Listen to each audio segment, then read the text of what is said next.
আল্লাহ এত দয়ার সাগর,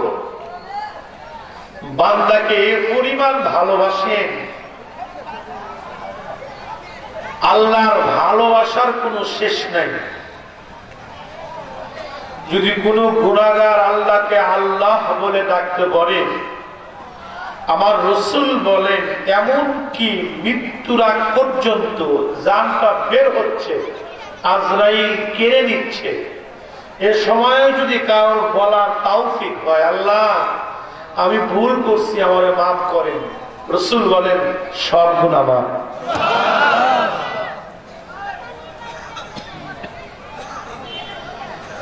দুই নম্বর, আল্লাহ তাআলা আপনাদেরকে বন্ধু হিসাবে কবুল করে নিয়েছেন।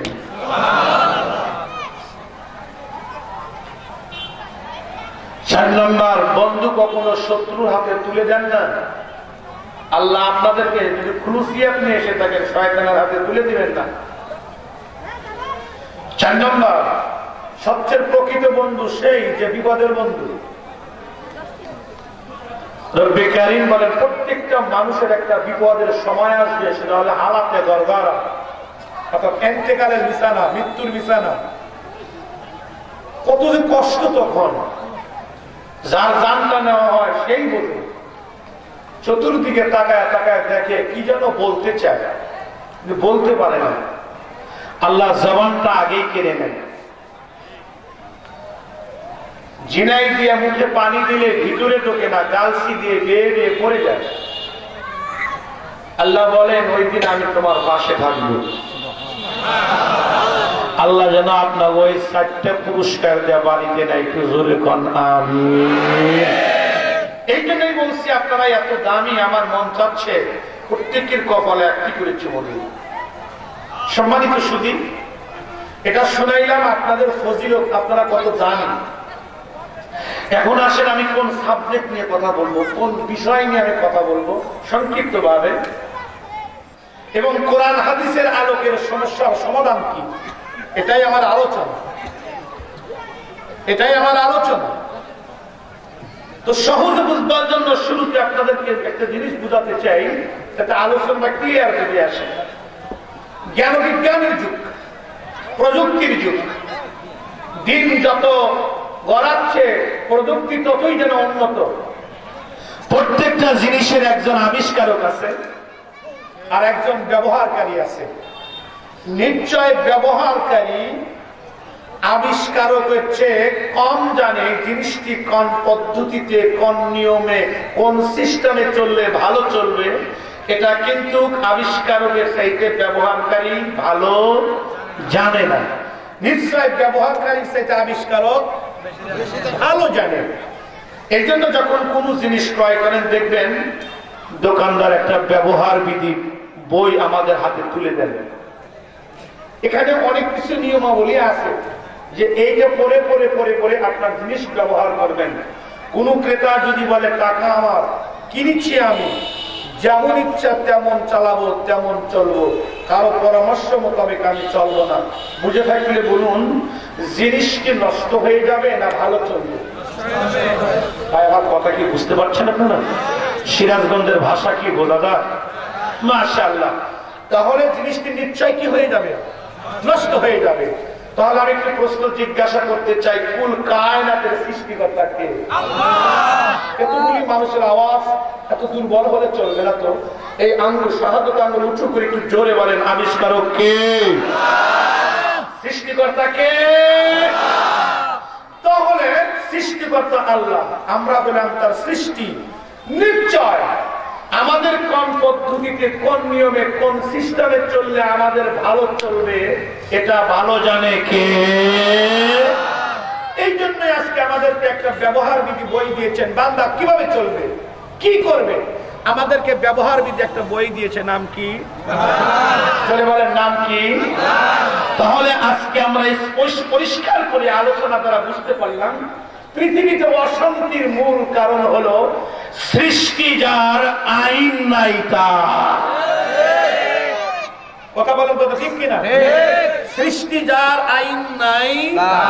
আজকে সৃষ্টিকর্তার আইনকে মাইনাস আর বাইপাস করে চলাটাই হলো আমাদের অশান্তির মূল কারণ। জোরে কন্যা কথা ঠিক না ব্যাটি? আমরা এখানে যারা আসছি মুসলিম, আলহামদুলিল্লাহ বলেন। আমরা মুসলিম। আপনার ও গ্রামে দুই একজন বেনামাজি আছে না নাই? দাড়ি কাটনেওয়ালা দুই একজন আছে না নাই? আছে না নাই? এটা তো মাইকে পাওয়া যায় না, দেখে গেল। অথচ মুসলমান চেহারাটা দেখে সালাম দিব না আদাব দিব বুঝে আসে। রাগ করবেন না প্লিজ, রাগ করবেন না। আজকে আমি যে বিষয়ে ওয়াজ করতে যাচ্ছি, বিষয়টি বলার আগে আমি তিনটি জিনিসের অনুরোধ আগে করছি আপনাদেরকে, একেবারে সকলে পা ধরে ধরে তিনটি বিষয়। এক নম্বর, আমি যা বলবো গভীর মনোযোগ সহকারে তা শুনবেন, বলেন আমিন। কি শুনলেন কথাটি ভালো করে বুঝবেন। নাম্বার 3, কি শুনলেন কি বুঝলেন যে কোনো ত্যাগের বিনিময়ে আজ থেকে আমল শুরু করে দিবেন, বলেন ইনশাআল্লাহ। তাহলে দূর থেকে আসাটা আমার সার্থক হবে, সার্থক হবে। আপনাদের মাহফিল করাটাও সার্থক হবে, যে খরচ করেছিলাম বিনিময়ে আমল শিখেছি। বিনিময়ে কি শিখেছি? আমল শিখেছি। আমি কথাটা কেন বলছি সহজে বুঝবার জন্য শুরুতে আর একটা মিসাল দিচ্ছি। এক ব্যক্তি পড়ে গিয়ে মাজায় ব্যথা পেয়েছে, চলে আসছে ডাক্তারের কাছে। ধরে নিন ব্যথা পেয়েছে এখান থেকে শুরু করে সেই চান্দুরা। ডাক্তার মহোদয় বিস্তারিত স্কয়ারে একটা মলম দিয়ে বলল, আপনি যেই স্থানে ব্যথা পেয়েছেন সেই স্থানে মলমটা দিনে 3 দিন 3 বার লাগাবেন। ডাক্তার ওয়াজ করে দিছে, রুগীও শুনছে। বাড়িতে গিয়ে মলম লাগানোর আগে চিন্তা করলো, ডাক্তার যেহেতু বলছে যেই স্থানে ব্যথা পেয়েছেন সেই স্থানে 3 দিনে 3 বার লাগাবেন, তো আমি তো ব্যথা পেয়েছি চান্দুরা। বেচারা সেখানে গিয়ে যেই জায়গায় পড়ে গেছে ওই জায়গায় মলম লাগাবে।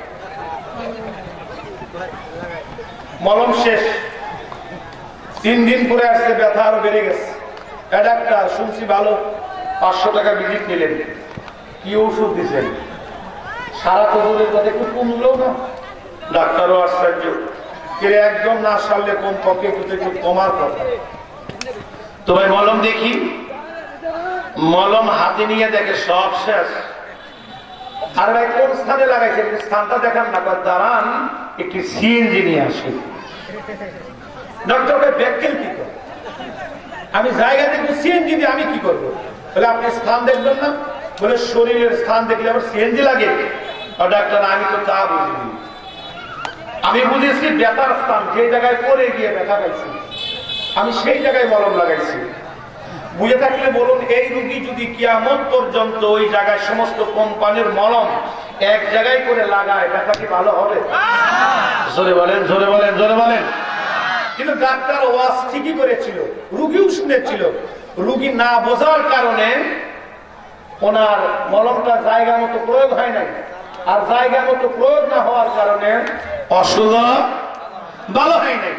আমি ওয়াজ করবো, আপনারা শুনবেন অথবা বুঝবেন না, অথবা শুনবেন বুঝবেন আমল করবেন না, কিয়ামত পর্যন্ত ওয়াজ হতেই থাকবে, ঈমান ও আমল সুন্দর।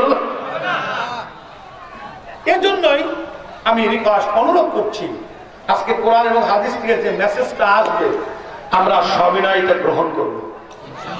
বলেন আমিন, বলেন আমিন। আসেন, শান্তির কি উপায়? আজকে 3টা অনলি আমলের কথা বলবো। বলেন কয়টা আমল? 3 আমল করলে দুনিয়াও বাদশা, কবরেও বাদশা, আখেরাতেও বাদশা। মাত্র কয় আমল? বেশি হইল কি? এই 3টা আমল করতে পারবো তো ইনশাআল্লাহ? কারা কারা হাত উঁচু করে একটু একটা তাকবীর। একজন বলেন নারায়ে তাকবীর।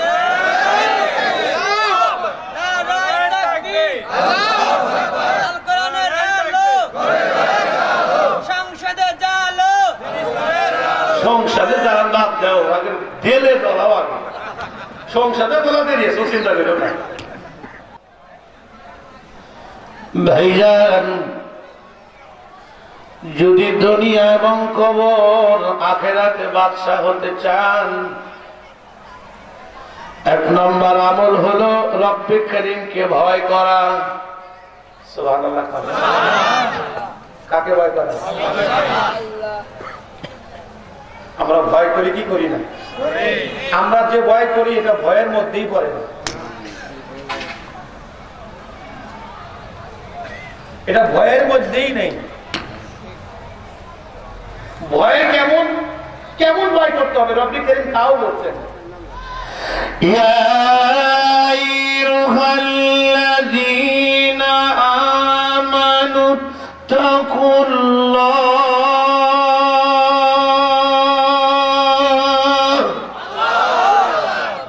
হাক্কা তুকাতিহি ওয়া লা তামুতুন্না ইল্লা ওয়া আনতুম মুসলিমুন।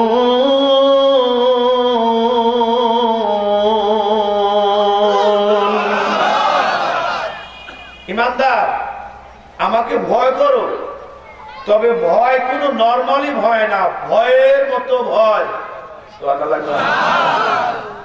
বলে ভয়ের মতো ভয়। ভাইজান, এক নম্বর আমল হলো আল্লাহকে ভয় করা। শুরু বলেন কাকে ভয় করা? এ মুসলমান দপ্পিরামান, ভয় কাহাকে বলা হয়? হযরত আলী রাদিয়াল্লাহু তাআলা আনহু বলেন, চার আমলের সমষ্টির নাম হলো তাকওয়া, আল্লাহর ভয়। শুরু বলেন কয় আমলের সমষ্টির নাম? চারটা আমলের সমষ্টির নাম হলো তাকওয়া। সুবহানাল্লাহ। আল্লাহ তুমি আমাকে আগে আমল করার তৌফিক দিও। তাকওয়ার ওয়াজ আছে, কিন্তু আমাদের ভিতরে তো তাকওয়া নাই। ওয়াজ করতে নিজেকে খুব ঘৃণা মনে হয় এখন, কারণ আমি যে বয়ানগুলি করব এগুলো যদি আমার মধ্যে থাকতো, না জানি আমার শ্রোতাগুলি হেদায়েত পেয়ে যেত। সমস্যা হয়েছে আমরা বলি ঠিক, নিজেরাই তো করি না। তো বাজান, আপনাদের কাছে মেহমান হিসাবে আসছি।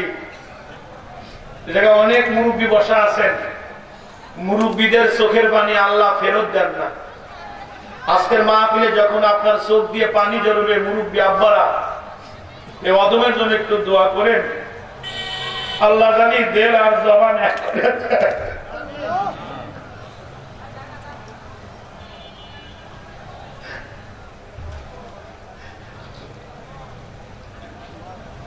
দেখেন আমরা ধরাটা কেমনে খাই।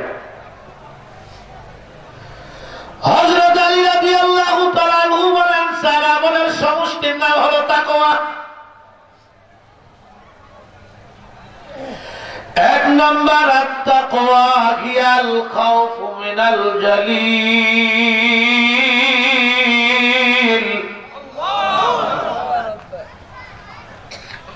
তাকওয়া বলা হয় মহান আল্লাহকে ভয় করা। নরমালি কোনো ভয় নয়, সমস্ত গুনাহ থেকে বেঁচে থাকার নাম হলো তাকওয়া। এ মুসলমান ভাইরা আমার, আমি জিজ্ঞাসা করতে চাই, জবান খুলে বলেন তো আমাদের গুনাহ আছে না নাই? যদি একটা গুনাহ ছাড়তে পারেন, যদি গুনাহগুলি ছেড়ে দিতে পারেন, ভাইজান কোরআন হাদিস থিসিস করলে, গবেষণা করলে যে জিনিসগুলি বেরিয়ে আসে, কষ্ট করে যদি শুধু গুনাহটা ছাড়তে পারেন, গুনার কাজ পরিহার করতে পারেন, রব্বে কারীম দুনিয়ার মধ্যে তাকে 9টা পুরস্কারে পুরস্কৃত করবেন, আর আল্লাহ আখিরাতে তাকে একটা পুরস্কার দিবেন। যদি কেউ গুনাহ ছাড়তে পারেন, রব্বে কারীম তাকে 10টা পুরস্কারে পুরস্কৃত করবেন। এ মুসলমান ভাইরা আমার, যদি শুধু বান্দা গুনাহ ছাড়তে পারে, বান্দা দুনিয়ায়ও বাদশা, কবরেও বাদশা, বান্দা আখিরাতেও বাদশা। 10টা পুরস্কারের মধ্যে প্রথম নম্বর পুরস্কার হলো ওয়া'লামু আন্না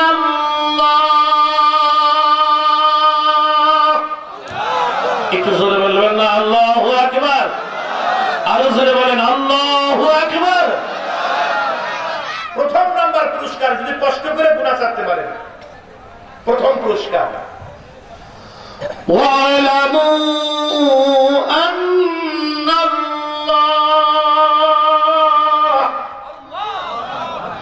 লামা'আল মুত্তাকিন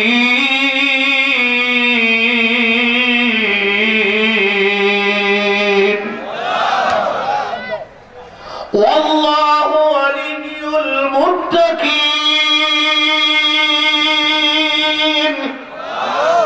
এটা আল্লাহর কথা। যদি বান্দা কষ্ট করে গুনাহ ছাড়তে পারে, প্রথম নম্বর পুরস্কার। এটা একটু ভালো করে দেখাইতে হবে। আসেন তো ভাই, আমি দেখাই। প্রথম পুরস্কার আল্লাহ বলতেছেন, এখানে আসেন। আল্লাহ বলে তুমি যদি গুনাহ ছাড়তে পারো আর আমার আপন হইতে পারো, প্রথম পুরস্কার হলো আমি আল্লাহ তোমাকে এমনি করে আমার কুদরতি বুকের মধ্যে ধরে রাখবো।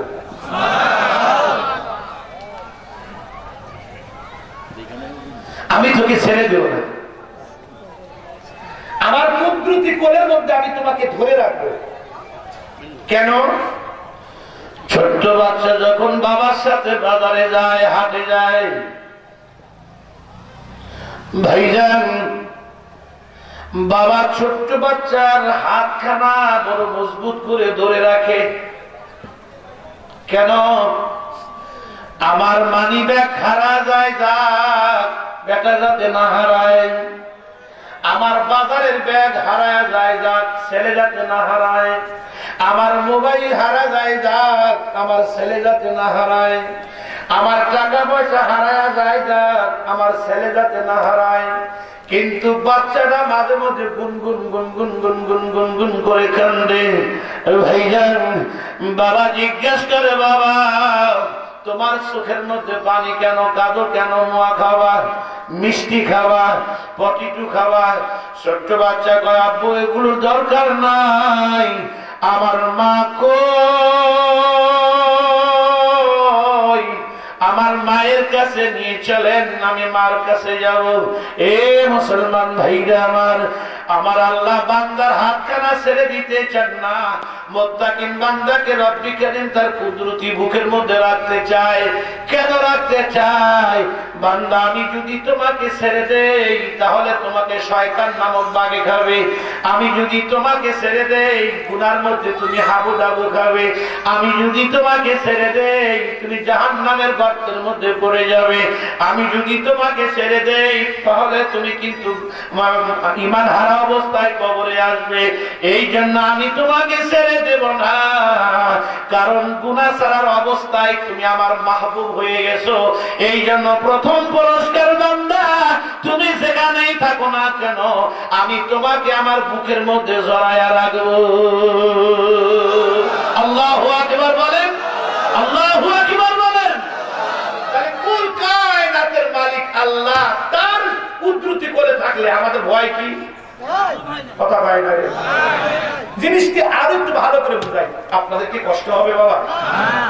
আমি রাত কিন্তু বেশি করবো না। কয়টা পর্যন্ত থাকতে পারবেন জানি না, 11টা পর্যন্ত চলবে ইনশাআল্লাহ। এর মধ্যে শেষ করে দিব। 1 ঘন্টা বয়ান করবো ইনশাআল্লাহ।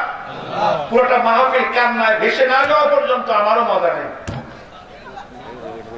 হয়েই যাবে ইনশাআল্লাহ। একটু ধৈর্য কিন্তু বলেন আল্লাহ, হালকা একটু উপর দিকে তাকায় আল্লাহ। হ্যাঁ, মাঝে মধ্যে আপনি একটা ডাক দিবেন আল্লাহ।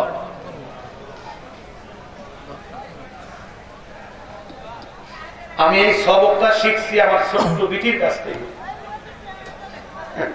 2 বছরের বাচ্চার কাছ থেকে শিখেছি। বলে এটা আবার কি কর? 2 বছরের বাচ্চার কাছ থেকে কি শিখলেন? আমার বিটি ওর মার পিছিয়ে পিছিয়ে ঘোরে আর কিছু ফল চাইতেছে যা ফ্রিজে আছে। ওর মা যেন কি কাজে ব্যস্ত দেয় না। আমিও দেখছি, মেয়েটা দেখলাম মা কইয়া চিৎকার দিয়ে ও মাটির ভিতরে একটা গোড় দিল। ওর মা উঠে এসে কাপড়ের আঁচল দিয়ে পিঠটা ধুলাবালি পরিষ্কার করে দিয়ে চুমু খেয়ে সব কিছু বের করে দিল, যে ফল চাচ্ছে তার চেয়ে আরো বেশি দিয়ে দিল। তখন আমি চিন্তা করলাম, আমার বিটি একবার মা হইয়া কোলে উঠলো, গার ময়লাও পরিষ্কার হইল, জিনিস একটার পরিবর্তে আরো কয়েকটা হইল। আমিও যদি আমনে করে যায় নামাজে বসে কান্না জড়িত কণ্ঠে বলতে পারতাম, আল্লাহ আমার গুনাহ হয়েছে, আল্লাহ মনে হয় আমাকে কোলে তুলে নিত, আমারও শরীরের সমস্ত গুনাহ আল্লাহ মাফ করে দিত, আল্লাহ আমার সব হাজত পূরণ করত। কোন কোন করেছে আরেকটু ঘুরে দেখি, ব্যাসটা মোটা করতো, সামাজিক ঘুরে দাও, বক্সটা ঘুরে দাও বেশি না, বাস বক্স আমি বয়ান করতে পারি।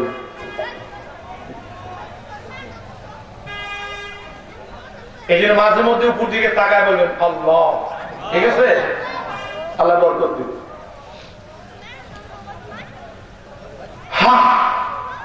তো প্রথমত পুরস্কার হলো রব্বি কারীম আমাকে আপনাকে কুদরতি কোলের মধ্যে রাখবেন। কেন? যাতে আমার বান্দা কোনো বিপদগ্রস্ত না হয়। এই জিনিসটি বোঝাবার জন্য আর একটা মিসাল দিচ্ছি। গত বছর আমার মাহফিল নেত্রকোনা জেলায় কমিটির লোকজন বলতেছে, হুজুর সোশ্যাল মিডিয়াতে আপনার বয়ান শুনি, আজকে আমরা দীর্ঘ রাত বয়ান শুনবো। তো আমি বলছি উপরের নির্দেশ, আমি 12টার পরে 1 সেকেন্ড ওয়াজ করি না। একটা যুবক কয়, কোন বাপের বেটা আপনারে ঠেকায়, আপনার ইচ্ছা আপনি করতেই থাকবেন, দেখুন কোন বাপের বেটা আসে।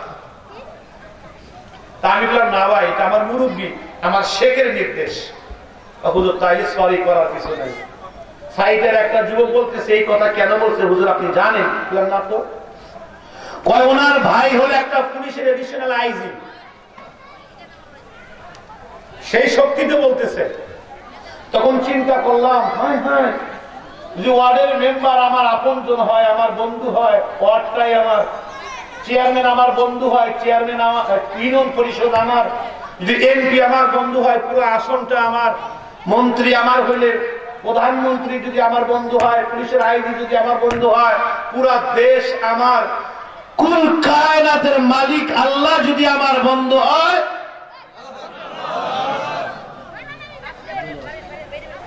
প্রত্যেকটা জায়গায় কিন্তু একটা না একটা শিক্ষা আছে।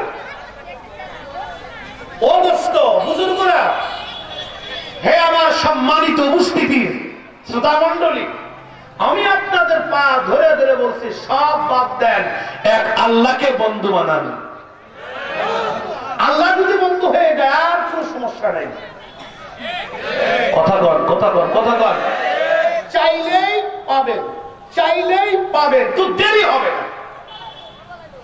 তার জ্বলন্ত প্রমাণ আমি কিছু আপনাদেরকে শুনাইতেছি। চাইলে কেমনে পাওয়া যায়? সোশ্যাল মিডিয়াতে আমার একটা ওয়াজ আছে, টাঙ্গাইলের একটা কোরআনের হাফেজের ঘটনা। প্রতিনিয়ত কোরআনের হাফেজদের মাথায় আমি পাগড়ি পরাইতেছি, গতকালও পরাইছি। আমি যখন ওই কোরআনের হাফেজের মাথায় আমি নিজে পাগড়ি পরাইতেছিলাম, আমি দেখি ছেলেটার 2 চোখ দিয়ে জর জর জর জর জর জর করে পানি ঝরতেছে। তাহলে মাথায় পাগড়ি, কোরআনের একটা হাফেজ, ছোট্ট একটা ছেলে যদি এভাবে কাঁদে, বলেন তো মায়া লাগে কি লাগে না? আমার রুমাল দিয়ে ওর চোখের পানিটা আমি এমনি করে মুছে দিচ্ছি, বাবা কাঁদো কেন? আজকে তো তোমার খুশির দিন, তুমি কোরআনের হাফেজ, মাথায় পাগড়ি নিয়েছ, এর চেয়ে খুশি তো আর কিছু নাই, তো তুমি কাঁদছো কেন? ছেলেটা আরো কাঁদে, শেষ মুহূর্তে কান্না জড়িত কণ্ঠে কষ্ট করে এটাই বলল, হুজুর আজকে তো আরো বন্ধুরা পাগড়ি নিয়েছে, সকলের পাগড়ি দেখার জন্য বাবা আসছে, মা আসছে পাগড়িটা দেখার জন্য। হুজুর এই হতভাগার পাগড়ি কে দেখবে? আমার দুনিয়ায় বাবাও নাই, আমার মাও নাই,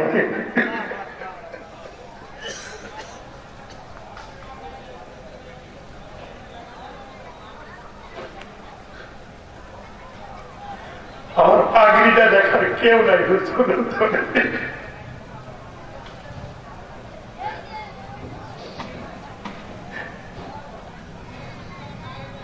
ওর মাথাটা আমার বুকের মধ্যে টেনে নিলাম, বাবা এই পাগড়িটা পরিধান করি কি তোর মা বাবার কবরের পাশে তুই দাঁড়াতে পারবি? পারবো। তুই এই পাগড়িটা পরিধান করে মা বাবার কবরের পাশে একটু দাঁড়াবি, তেলাওয়াত করবি। ছেলেটা আমাকে ডাক দিয়ে বা হুজুর শুধু এটাই নয়, কারণ আর একটা। আমি যে কেন কাঁদি হুজুর, কারণ আর একটা আছে। কেন বাবা কাঁদো তুমি বলো? যদি একটু সময় লাগবে, তবে তেজে নয়, আপনি একটু ভিতরে আসেন, দেখলাম আমি ওয়াজ শেষ করে তোমার সাথে আমি স্বজনে সাক্ষাৎ করব, তুমি চলে যাবে। ওয়াজ শেষ করে যখন আমি ঘরের ভিতরে ঢুকলাম, ছেলেটার কাছে বসলাম, বাবা বলো তুমি যেন কি বলতে চাইলাম। তো আমি কিছু টাকা ওকে হাদিয়া দিলাম। দিবেন আলেম ওলামা, হাফেজে কোরআন, গরিব নাসারা দিবেন হাদিয়া। আল্লাহ খুশি হয়, রসুল খুশি হয়, আল্লাহর আরশ কেঁপে উঠবে। ভ্যানওয়ালাদেরকে বেশি দিয়ে, রিক্সাওয়ালাদেরকে বেশি দিয়ে, 2টা টাকার জন্য গালি দিয়েন না, 5টা টাকার জন্য গালি দিয়েন না। আপনারা কি জানেন যে রিক্সাওয়ালাদের ভিতরে কুতুব আছে? রিক্সাওয়ালাদের ভিতরে আল্লাহর ওলি আছে। আমার একটা ওয়াজ আছে সোশ্যাল মিডিয়াতে, রিক্সাওয়ালার ওয়াজ, আমি সাক্ষী। আমি স্যান্ডেল বসিয়ে দিছি তার। রিক্সা চালায় কিন্তু রাসূলুল্লাহর স্বপ্ন দেখছে।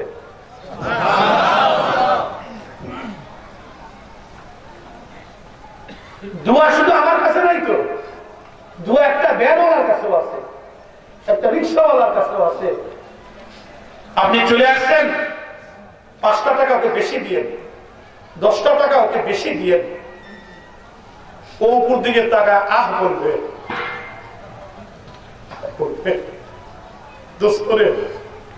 এই দুনিয়াটা ক্ষণিকের জন্য। মানুষের দোয়ার পুঁজি নিয়ে কবরে চলো।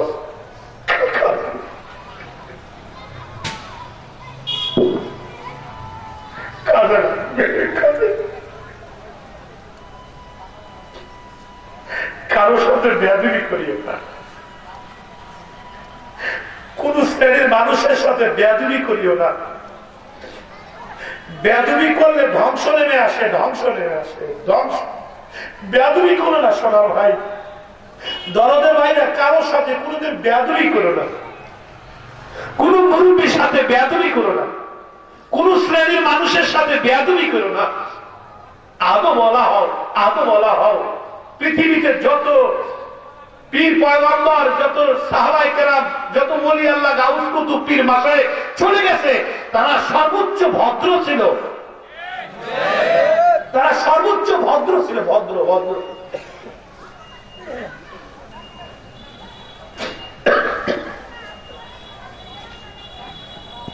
আমি যখন ঘরে গেলাম, আরে চোখের পানি রাখতে পারবেন না, আমি বলতেছি গুনাহ ছাড়তে পারলে চাইলেই পাওয়া যায়। আমি এইটা বলতেছি। আমার এবার হুজুর আপনার কি একটু সময় আসে না এখনই চলে যাবে? বাবা আমি তোমার কথা শুনেই যাবো, বলো। ছোট্ট ছেলে, ঘরের দরজাটা বন্ধ করে দিল, দিয়ে শীতের রজনী ওর গায়ের জুব্বাটা খুলে ফেলবে, এমনকি গেঞ্জিটাও খুলে ফেলবে। খুলে আমার এই পিঠটা দেখাইতেছে, হুজুর আমার পিঠটা একটু দেখেন। পিঠটা তাকায় দেখি জায়গা জায়গায় কেমন যেন মায়ের আঘাতের দাগ। কেমন কেন বাবা? হুজুর বিষয়টা হলো আমার জবান তোকলা, আমি কথা বলতে পারি না, ভালো সবক দিতে পারি না। যখন ভালো তেলাওয়াত না করতে পারি তখনই আমার পিঠে আঘাত আসে, ওস্তাদের পক্ষ থেকে শাস্তি আসে। তা আমি বললাম জবাব তো একদম ক্লিয়ার দেখতেছি, ছিল না তো হুজুর, অনেক ডাক্তার দেখাইছি, অনেক কবিরাজ, আমার ভালো হয়নি, কিন্তু হুজুর আমার জবানটা ভালো হয়েছে যায় নামাজে মাওলার কুদরতি পায় সেজদার মাধ্যমে।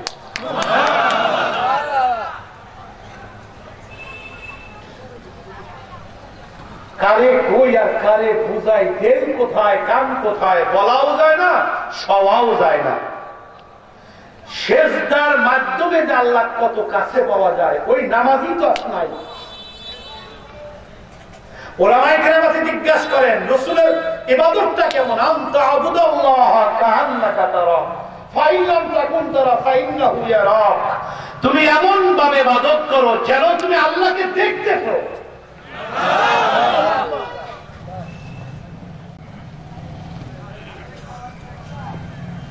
আজকে নামাজ পড়ি মসজিদে মসজিদে, আমি অনেক মসজিদে নামাজ পড়লে মুসল্লিদেরকে আগে দেখি।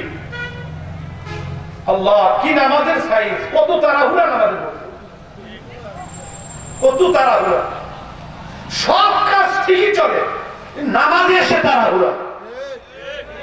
তার রুকু ঠিক নাই, তার সেজদা ঠিক নাই, তার আত্তাহিয়াতু ঠিক নাই, তার সূরা কিরাত ঠিক নাই।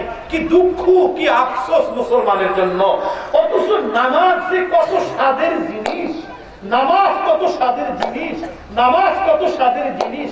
আসসালাতু মি'রাজুল মুমিনিন, এর পুরার কোন কথা আছে রে ভাই? আসসালাতু মি'রাজুল মুমিনিন, আসসালাতু মি'রাজুল মুমিনিন। নামাজ আল্লাহর দিদারের মাধ্যম, নামাজ আল্লাহর দিদারের মাধ্যম। পাঁচ ওয়াক্ত নামাজ, পাঁচবার আল্লাহর সাথে সাক্ষাৎ।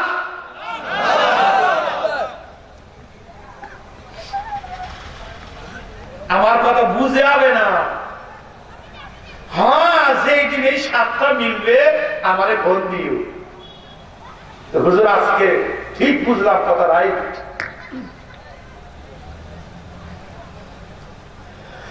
মুসলমান ভাই আমার কথাটা খুব ভালো করে বুঝবেন।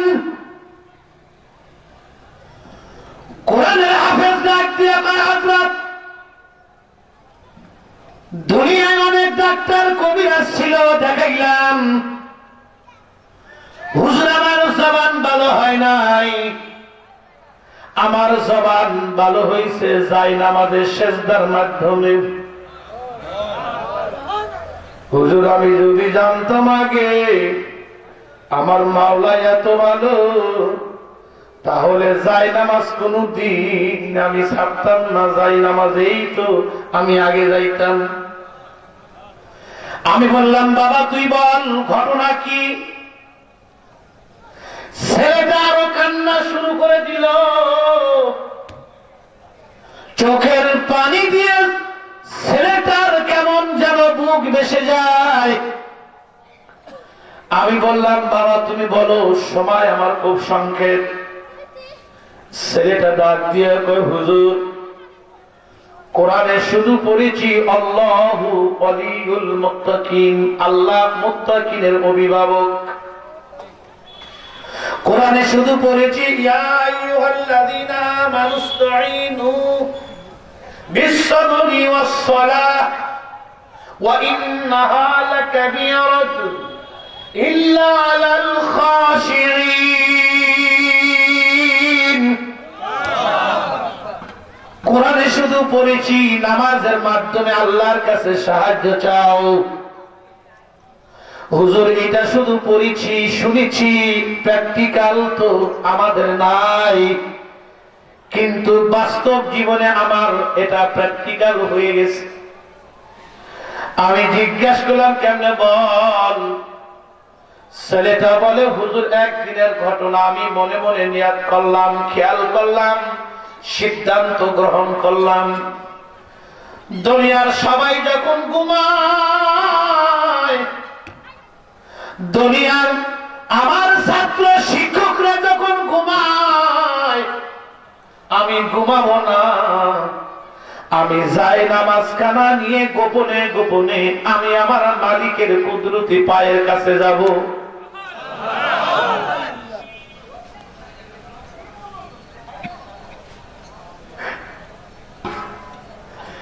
আল্লাহর কসম কি করে বুঝাই আমার মালিক কত ভালো, আমার আল্লাহ কত ভালো, আমার আল্লাহ কত দিনে ওয়ালা, আমার আল্লাহ কত মাফ করনে ওয়ালা, আমার আল্লাহ বান্দাকে কত দিতে পারে। অবাজান প্র্যাকটিক্যাল বয়ানটা শুনে যান। কোরআনের হাফেজ বলে হুজুর সিদ্ধান্ত গ্রহণ করলাম জুমার রাত আমি যাই নামাজ নিয়ে বসা, দেখি আমার ছাত্র ভাইরা ঘুমায় কিনা, কিন্তু কেউ ঘুমায় না। আমার ওস্তাদরা ঘুমায় না। আমি খেয়াল করলাম সবাই যখন ঘুমে যাবে তখন আমি যাই নামাজ খানা নিয়ে আস্তে করে আমি মসজিদে যাব। কিন্তু জুমার রাত যেহেতু ক্লাস নাই, সবাই জাগ্রত জাগ্রত বা ঘুমাইতে ঘুমাইতে তাদের অনেক রাত হয়ে যায়। এদিকে আমারও ঘুম আসে না, কারণ আজকেই হবে ফায়সালা। হুজুর দেখতে দেখতে দেখতে দেখতে গভীর রাত প্রায় হয়ে যায়। সব যখন ঘুমায় আমার চোখে আর ঘুম নাই। আমি যাই নামাজ খানা নিয়ে আস্তে করে মসজিদে ঢুকি। ঢোকার সময় খেয়াল করলাম যদি আমি মসজিদের মধ্যে জোরে কান্নাকাটি করি ছাত্র ভাইদের ঘুম ভেঙে যেতে পারে। যদি আমি মসজিদের মধ্যে জোরে কান্নাকাটি করি ওস্তাদের ঘুম ভেঙে যেতে পারে। ওনারা যখন আওয়াজ পেয়ে আমার কাছে আসবে আমার খুশু খুশু ছুটে যাবে, আমার ধ্যান খেয়াল ছুটে যাবে না।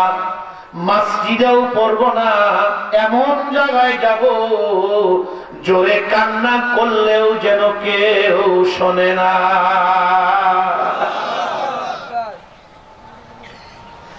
আমি জিজ্ঞাসা করতে চাই চোখের পানির দাম আছে না নাই? জোরে বলেন আছে না নাই? মুসলমান ভাইরা আমার, কোরআনের হাফেজ ডাক দেয়া কয় হুজুর এরপরে মসজিদ থেকে বের হয়ে আমার মাদ্রাসার অনেক একটু দূরে একটা কেকাইশা বন, আমি ওই জায়গায় যা 2 রাকাত নামাজ পড়ছি। হুজুর 2 রাকাত নামাজ পড়িয়া আমি হাত না উঠাইয়া সরাসরি সেজদায় যায় আমার মালিককে আমি বলতে শুরু করছি,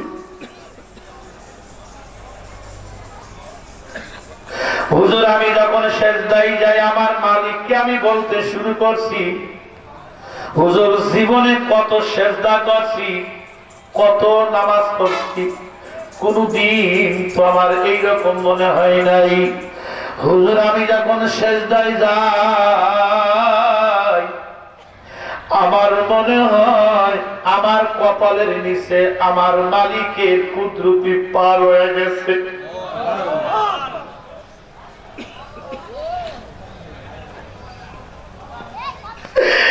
আমার সেজদার মধ্যে এত মজা আমার মাথাটা উঠাইতে মন চায় না। ছেলেটা ডাক দিয়ে কয় হুজুর দেখতে দেখতে আমি কতক্ষণ সেজদার মধ্যে ছিলাম জানি না। সেজদায় থেকে যখন মাথাটা উঠালাম তার ঘন্টা খানিক পরেই মসজিদ থেকে বেশে আসে আসসালাতু খায়রুম মিনান নাওম। আমি যাই নামাজটা উঠাইয়া 2টা হাত উপর দিকে দিয়ে বলছি মালিক, ও মালিক আমি তোমার কোরআনের জন্য আমার পিঠ কালো কেন? আমার দুনিয়ার মা নাই বাবা নাই, আমি কারো কাছে যাইয়া দাঁড়াইতে পারি না রে মালিক। আমি শেষবারের মতো তোমার কাছে আছি মালিক, তুমি আমারে ফেরত দিও না। এই বলে আমি ফজরে নামাজও পড়ছি। পরের দিন যখন সবক মাদ্রাসা খোলা সবক, ওস্তাদ যখন ডাকতে আসো সবক দিয়ে যাও, আমি যখন সবক দিতে যাই হুজুর 1 পৃষ্ঠা যায় 2 পৃষ্ঠা যায় 3 পৃষ্ঠা যায়, আল্লাহর কসম আমার মুখের মধ্যে আর জড়তা নাই।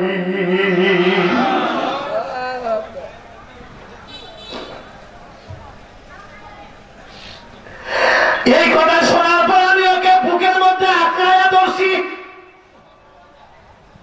যে পাগড়ি খেলা ওরে পড়াইছি ওই পাগড়ি খেলা আমার বুকের মধ্যে নিয়ে ওরে নিয়া আমি বারবার ওর কপালে চুম্বন করতেছি। কেন? ওই পাগড়িটা দেখলে অতীত জামানার কিছু কথা আমারও মনে হয়। আল্লাহ কসম আমি এমন কোন জায়গায় নাই বয়ানটা করার চেষ্টা করি না, ওই পাগড়ি দেখলে আমার কলিজাটা ছিঁড়া যায়। কারণ ওই পাগড়িটা অর্জন করার জন্য আমি আমার মা আমার বাবাকেও দেখেছি তাদের যায় নামাজে খেলা করতে। মানুষ তো বর্তমান ভালো হইলে অতীত ভুলে যায়। আমি মাওলানা সাইফি কোনদিনও অতীত ভুলি নাই। কেন বলবো? অহংকারের কিছু নাই, তাকাব্বরের কিছু নাই রে বাবা। কারণ একটাই, আমার মাকেও আমি দেখেছি, চাইলে কেমনে পাওয়া যায়। আমার জনম দুঃখিনী মাকেও দেখেছি, ওই তো পূর্বের জামানায় গভীর রাতে মা ঘরের কানিতে বসে বসে কান্না করতেন। বাবার গলা ধরে ঘুমাইতাম আর বলতাম, বাবা এত রাতে মা কাঁদে কেন? মায়ের কাছে যা বলতাম, মা কাঁদেন কেন? সমস্যা কি? আপনার কি হয়েছে? আব্বা কি গালি দিছে না আব্বা কি আপনাকে মেরেছে? তখন মা বলতেন, গালি দিবে কেন, মারবে কেন রে বাবা? আমি এত গভীর রাতে যাই নামাজে বসে বসে আমি তোমার জন্য আল্লাহর কাছে দরখাস্ত দিচ্ছি।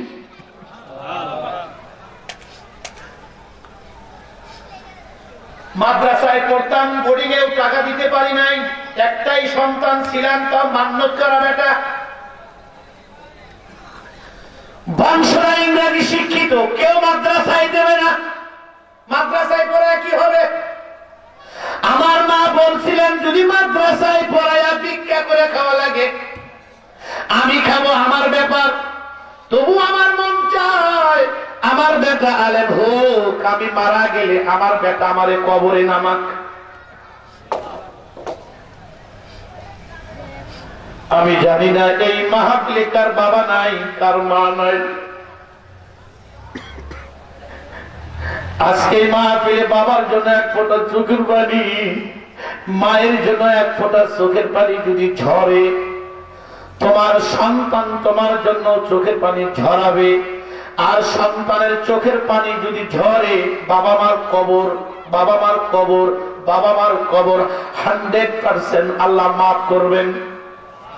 মুসলমান ভাইরা আমার, আমার মাকে আমি দেখেছি এইরকম চাইতে চাইতে মা 2 কিলোমিটার রাস্তা পায়ে হেঁটে আসতেন আমাকে মাদ্রাসায় খাবার দেওয়ার জন্য।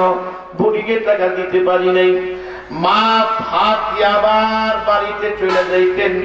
আমি বর্ষাকালে দেখেছি আমার মা নৌকা ভাড়া 5 টাকা লাগতো, নৌকা আলাকে ভাড়া না দিয়ে মা কাপড় ভিজে ভিজে আমার জন্য খাবার নিয়ে আসতেন। আল্লাহ, আমি কেমনে ভুলি আমার মা রে, আমার ভাষা নাই।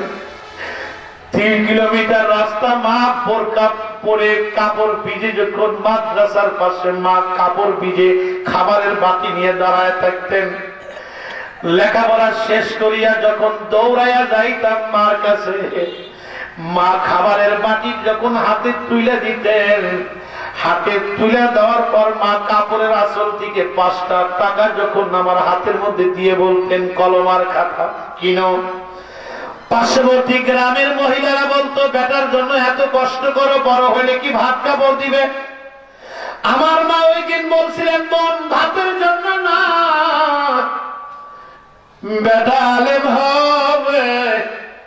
যেদিন আমি মারা যাব আমার সন্তান আমার জানাজা করবে, আমাকে কবরে নামাইবে। এ মুসলমান ভাইজান, মার দেখেছি কানতে কানতে উপর দিকে তাকাইতে তাকাইতে মা বাড়ি চলে যাইতে। আজকে মার হাত কানা ধরে কই, তুমি যাই নামাজে আমার জন্য দোয়া করছিলে আলেম হওয়ার জন্য। ও মা, ওই দিন কি তুমি দোয়া করছিলে আল্লাহ আলেম তো বানাবে, কিন্তু আমার সন্তানের জীবনের গুণাগুলি মাফ করে দিও মা। কারণ বহুত আলেম জাহান্নামে যাবে, বহুত বক্তার জিহ্বাকে আল্লাহ টান দিয়ে নিয়ে আগুনের কেসি দ্বারা কর্তন করবে।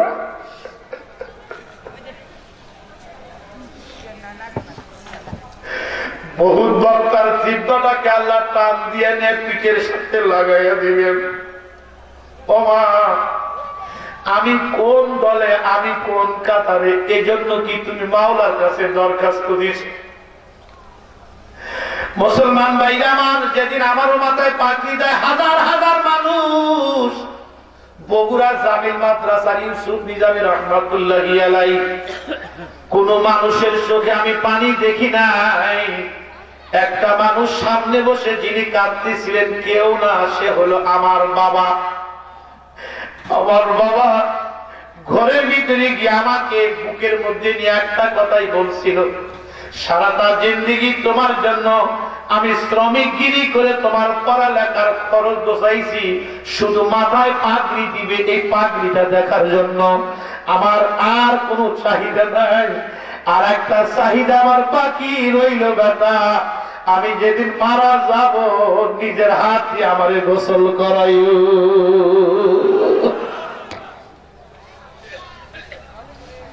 একটা সন্তানকে এমনি করে একটা আলেম বানাবেন, কোরআনের হাফেজ বানাবেন, নিজের বাবার জানাজা নিজে করবেন, নিজের মায়ের জানাজা নিজে করবেন।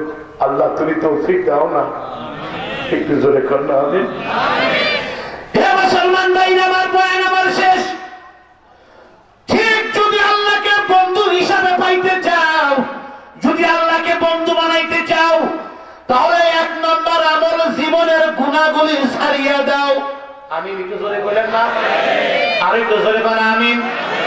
আমি আপনাদের কাছে জিজ্ঞাসা করতে চাই, আমাদের জীবনের গুনাহ আছে না নাই? জোরে বলেন আছে না নাই? জোরে বলেন আছে না নাই? ঢাকার যুবকেরা, তোমরা তো আমাকে নসিহত করবে, আমরা গ্রামের মানুষ, তোমরা শহরের মানুষ, তোমাদেরকে আমরা নসিহত করব কোন যুক্তির ভিত্তিতে বাবা, তবু যে করতে হয়। কারণ বড়রা আর কোনদিন আসবে না, আর বড়রা কোনদিন আসবে না। আশরাফ আলী থানভী কোনদিন আসবে না, হুসাইন আহমদ মাদানী আর কোনদিন আসবে না, কাসেম নানুতুবি কোনদিন আসবে না, শিববির আহমদ ওসমানী আর কোনদিন আসবে না।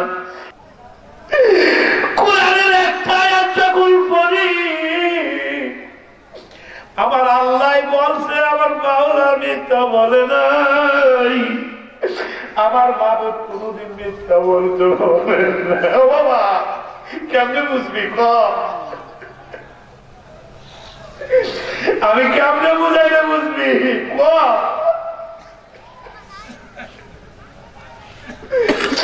আমি কেমনে বুঝাইলে বুঝবি? ও বাপরে, এই জায়গায় কোনদিন মিথ্যা হইতে পারে না, আল্লাহর কসম। আমি যখন ওই আয়াতের দিকে তাকাই, আমার কলিজাটা ছিঁড়ে যায়, ভয়ে আমার থরথর করে আত্মাটা কেঁপে ওঠে। আমি দেখেছি নামাজের মধ্যে যখন আমি এই আয়াতটা তেলাওয়াত করি, আমার মুসল্লিরাও কাঁদে। রব্বে কারীম বলে, ইযা যুলজিলাতিল আরদু জিলজালাহা ওয়া আখরাজাতিল আরদু আথকালাহা ওয়া ক্বালাল ইনসানু মা লাহা ইয়াওমাইযিন তুহাদ্দিসু আখবারাহা। ও বাজান, আমার মালিক বলছে, তুমি যেই জায়গায় দাঁড়াইয়া গুনাহ করছো, ওই জায়গার মাটিও নাকি কাল হাসরের ময়দানে সাক্ষী দিবে রে বাবা। ও বাজান, কোন জায়গায় দাঁড়াইয়া জেনা করছো, কোন জায়গায় দাঁড়াইয়া কাকে গালি দিছ, কোন জায়গায় দাঁড়াইয়া কোন অন্যায় করছো, ওই জায়গার মাটিও সাক্ষী দেবে। আল্লাহ রে, রব্বে কারীম বলছে, তুমি হাসরের ময়দানে মিথ্যা বলবা, কোন সুযোগ নাই। রব্বে কারীম বলেন, আল ইয়াউমা নাখতু আলা আফওয়াহিহিম।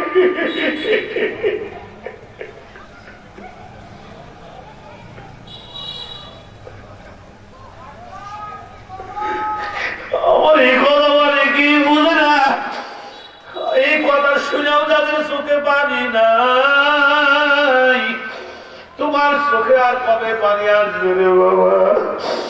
এই কথা শুনেও যদি চোখে পানি না আসে, তোমার ক্যান্সার হওয়া ছাড়া চোখের পানি আর আসবে না, কিডনি নষ্ট হওয়া ছাড়া চোখের পানি আর আসবে না।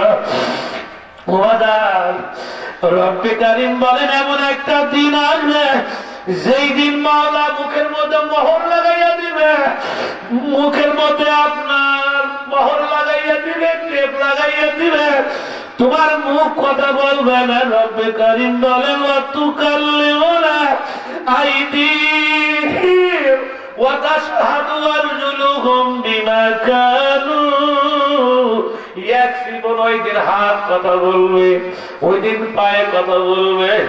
যে হাতটারে এত সাবান দিয়া, দামি সাবান দিয়া গোসল করাইলা, যে হাতটারে এত দামি দামি ঘড়ি লাগাইলা, যেই হাতের এত যত্ন করলা, যেই পায়ে এত দামি দামি স্যান্ডেল লাগাইলা, ওই হাত আর ওই পা তোমার আমার বিরুদ্ধে হাসরের ময়দানে সাক্ষী দিবে রে বাবা। কোন উপায় নাই, উপায় নাই, উপায় নাই। এই জন্য রব্বে কারীম বার বার বার বার বলে গুনাহসার, গুনাহসার, গুনাহসার, গুনাহসার। হে মুসলমান ভাই আমার, যদি আল্লাহর ওলি হতে চাও, দুইটা আমলের মধ্যে 1 নম্বর আমল হলো গুনাহসারা, গুনাহসারা, গুনাহসারা। এ বাপজিরা আমার, আমি জানতে চাই আমাদের গুনাহ আছে না নাই? আল্লাহ তুমি আমাদের গুনাহ মাফ করো। হাত উঁচা করে, হাত উঁচা করেন, বলেন ইয়া আল্লাহ তুমি আমাদের গুনাহ মাফ করে দাও, তুমি আমাদের গুনাহ মাফ করে দাও, বলেন আমিন। 2 নাম্বার আমল হলো আল্লাহ ওয়ালাদের সহবতে যাওয়া। সুবহানাল্লাহ, একটু জোরে গান। কাদের সহবতে যাওয়া? ওয়াকুনু মাস সাদিকিন।